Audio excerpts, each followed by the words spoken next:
गुरु पूर्णिमा। गुरु और शिष्य के संबंधों पर ऐसा कोई पर्व मानवता के इतिहास में नहीं मिलता, ना तो किसी मजहब में, ना किसी अन्य पुरानी सभ्यता में। ये भारतीय संस्कृति ही है जिसने गुरु को ईश्वर से भी ऊंचा स्थान दिया है।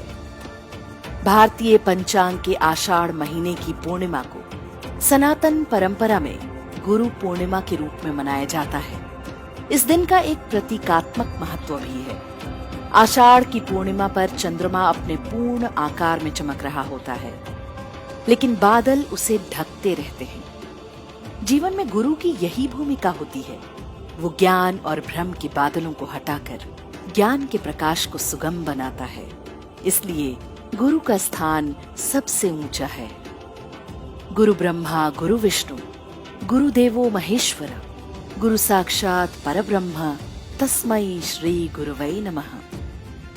गुरु ही ब्रह्मा है, गुरु ही विष्णु है और गुरु ही महेश्वर अर्थात शिव है। गुरु ही साक्षात परब्रह्म है। ऐसे गुरु को मैं प्रणाम करती हूँ। मान्यता है कि आषाढ़ मास की पूर्णिमा को ही आदि गुरु वेद व्यास का जन्म हुआ था। उन्हें चारों वेदों का प्रथम व्याख्याता कहा जाता है। उन्होंने ही वेद के पूरे ज्ञान को 4 भागों में बांटा था। साथ ही चारों वेदों के संक्षिप्त संकलन ब्रह्म सूत्र की भी रचना की थी। वेद व्यास ने ही महाभारत, 18 पुराणों और 18 उप पुराणों की भी रचना की थी। इनमें भागवत पुराण जैसा अतुलनीय ग्रंथ भी है। प्राचीन भारत में विद्यार्थी गुरुकुल में निशुल्क शिक्षा ग्रहण करते थे। तब गुरुकुलों में गुरु पूर्णिमा सबसे बड़ा पर्व हुआ करता था। इस दिन छात्र छात्राएं श्रद्धा भाव से गुरु की पूजा करते और उन्हें यथाशक्ति दक्षिणा अर्पित करते। मान्यता है कि आज के दिन गुरु का आशीर्वाद पाकर भाग्योदय का मार्ग प्रशस्त होता है, राजयोग सुगम होता है, नौकरी और व्यापार में उन्नति मिलती है। लेकिन 1000 वर्ष की परतंत्रता में ये सारी परंपराएं भुला दी गईं।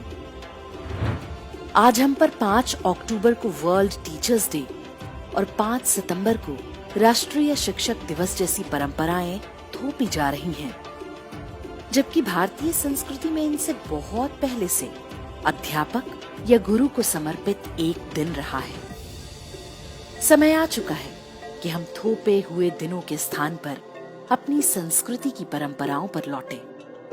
भारत को हिंदू राष्ट्र बनाने और प्राचीन वैभव लौटाने में हम सभी ये छोटा सा योगदान कर सकते हैं।